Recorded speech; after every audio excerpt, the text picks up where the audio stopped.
Every day, something dramatic happens in the Caribbean that affects our lives. We'll give you the details. We'll give you the facts on Caribbean Perspective with Eddie Frederick. Host Eddie Frederick. Welcome to Caribbean Perspective. So glad you can join us. The story that takes the lead in today's edition for Friday, 14th February 2025, and brought to you in association with our friends at Antillian Group. Jamaica slips in global corruption rankings amid rising concerns. Details after this important message. Believe in our strength, we'll stand by you. Protection from all, perils big and small. Reassurance we give, it's so glad to see. Peace of mind, that's our service guarantee. We look after all our family. Yes, we do at every opportunity. Antillian Group, underwriters of all classes of insurance solutions for your protection and investment. Live well financially.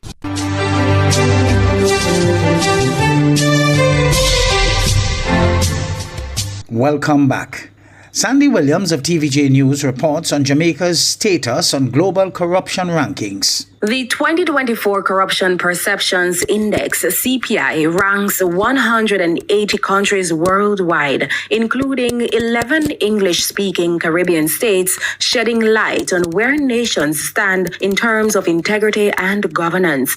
Jamaica now sits at 73rd place globally, slipping from 69th in 2023. While the country's CPI score remains 44 out of 100, its position relative to other nations has declined. For the fifth year in a row, we continue to be in the very same position. What that means is that we're not doing anything to move the score.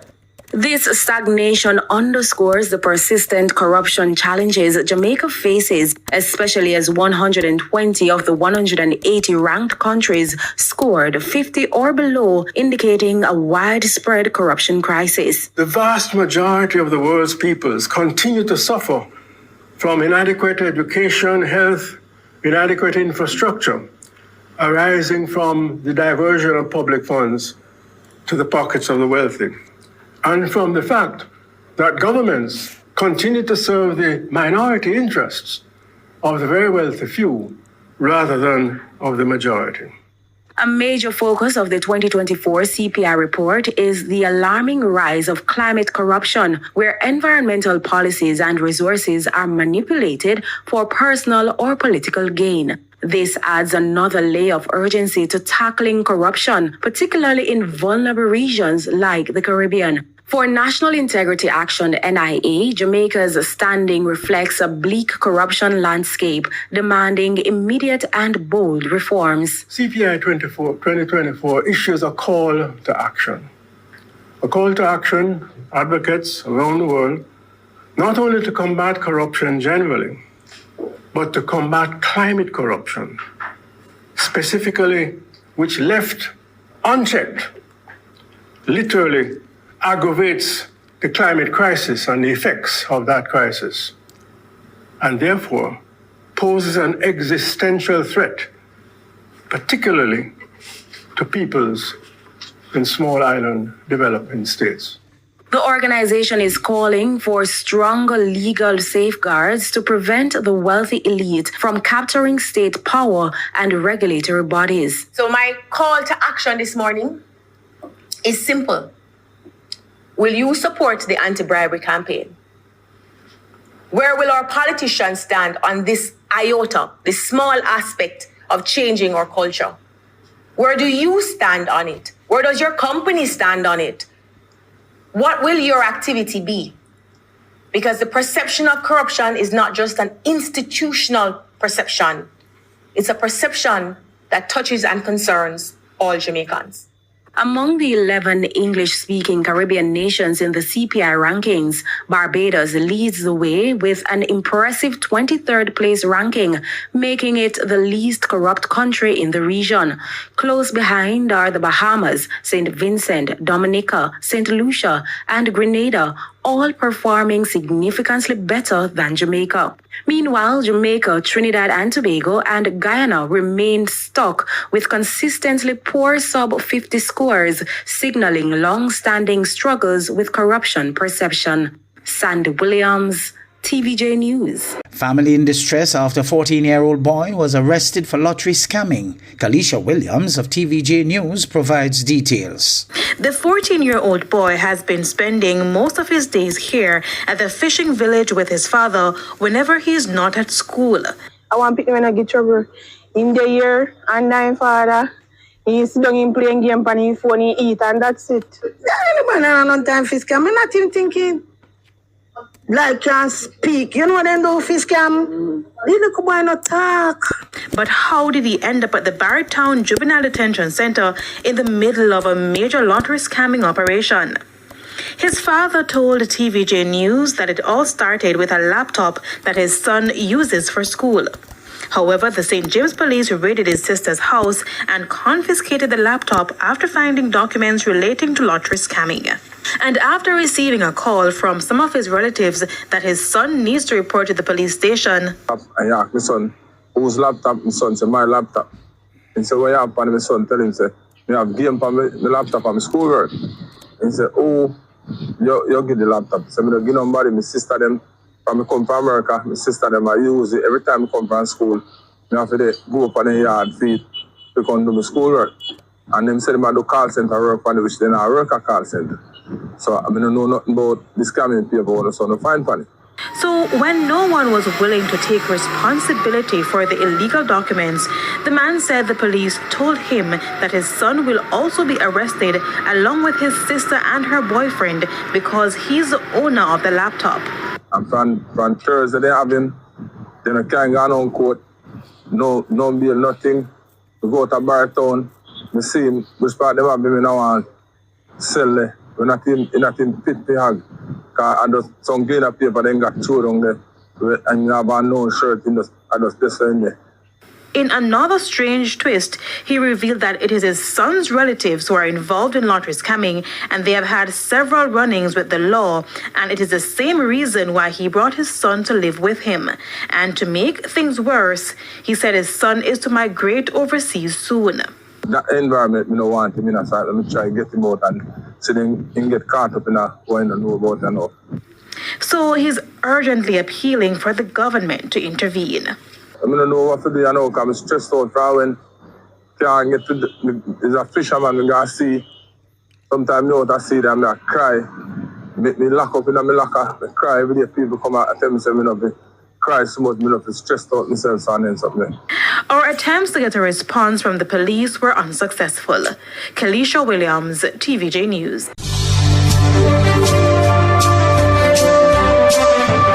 You're listening to Caribbean Perspective with Eddie Frederick in association with our friends at Antillian Group, underwriters of all classes of insurance solutions for your protection and investment. Live well financially. In other news, Trinidad and Tobago's Agriculture Minister Kazim Hussain is encouraging the population not to purchase frozen chicken. He made the comment while speaking at the Trinidad and Tobago Chamber's Catalyst 2025 SME Conference on Wednesday. Sunil Lala of TTT News has more. I want to encourage the public not to buy frozen chicken. You don't know how long that frozen chicken is on the shelves in these groceries or the shops or wherever. Agriculture Minister Kazim Hussain is advocating for consumers to purchase local fresh poultry products, noting the importance to one's health. Because when they send these chickens frozen chicken from America or wherever, you know how long is on the shelf. Use fresh chicken. And that will help all of us to live a better life, a longer life. He said gone are the days when persons bought fresh poultry and urged consumers to return to these habits. We have Arawak, Nutrimix, I don't want to advertise for them, but we have a whole set of people have these chickens available in parts, you cut it up, and so whatever. Because I remember before I go to school on a Saturday sometimes, on a Saturday, my mother used to send me in the pluck shop and buy a 5-pound chicken and cut it up and so on and so on. But now the time changed. Meanwhile, he said his ministry is on a drive to tag all animals in the country in an effort to single out the animals coming into the country illegally. And the ministry have started, Mr. Grimes, a program where they're going to tag the animals. So you're going to know that's throughout the country. You're going to know what belongs here and what is coming in with these diseases, as they say, our foot and mouth disease. About other diseases coming in. And I have visited Cedros a couple times, and if you see these cattle and these goats and so on, they're just roaming the whole of Cedros. And they're just coming in on these pirogues and these boats and so on, and we buying it. So I encourage you all to ensure that you eat fresh goat, just like how you eat fresh chicken. Minister Hussein was speaking at the TNT Chamber of Commerce's Catalyst 2025 SME Conference on Wednesday.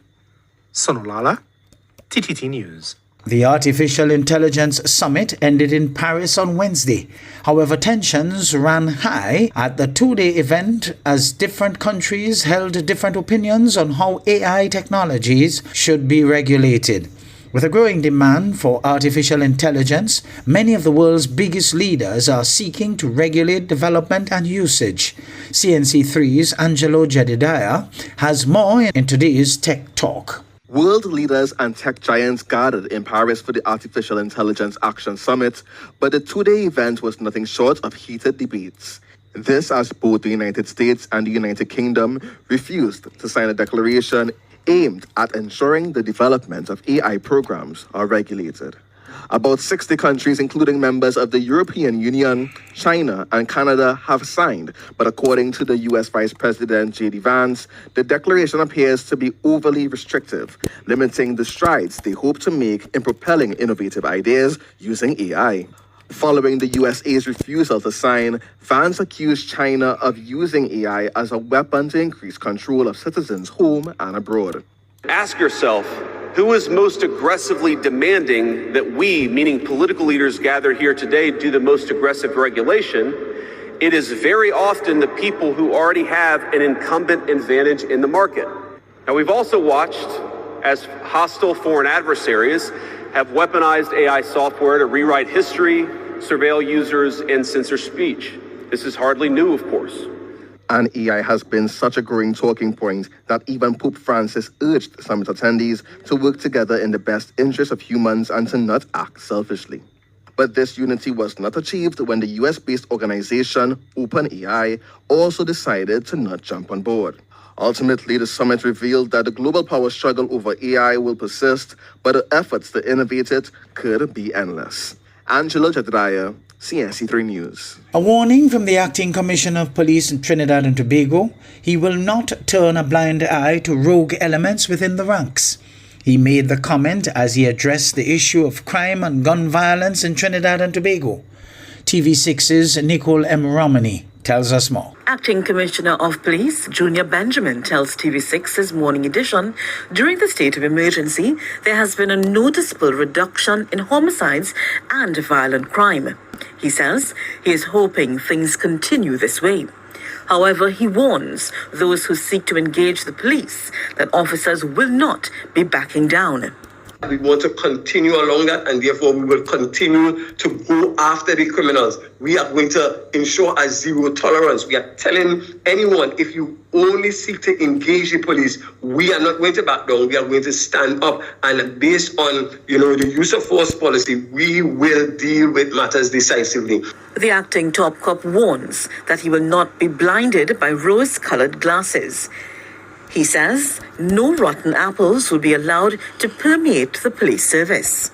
Let's not put our heads in the sand. We have, persons, that are even on both within the organization and, and outside of the organization that might be probably tipping off individuals. But nevertheless, I'm saying that there's a zero tolerance in relation to police corruption and indiscipline that I will continue to uphold, because it is something that was there before I came, and I am saying that even under Commissioner Christopher, that was part and parcel of one of her mainstay.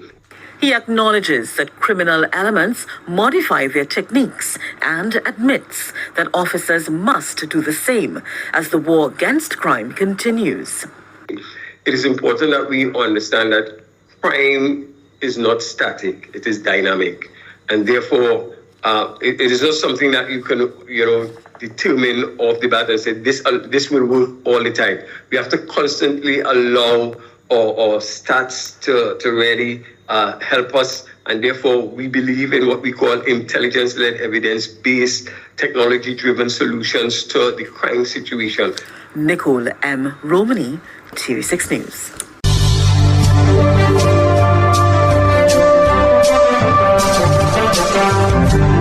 I am Eddie Frederick, wishing you a restful weekend. This has been Caribbean Perspective, a whole new approach to highlighting developments in the Caribbean. In the meantime, please follow us on Facebook and subscribe to our YouTube channel for daily regional news and more, in association with our friends at Antillian Group. Believe in our strength, we'll stand by you. Protection from all perils, big and small. Reassurance we give, it's so clear to see. Peace of mind, that's our service guarantee. We look after all our family. Yes, we do at every opportunity. Antillian Group, underwriters of all classes of insurance solutions for your protection and investment. Live well financially.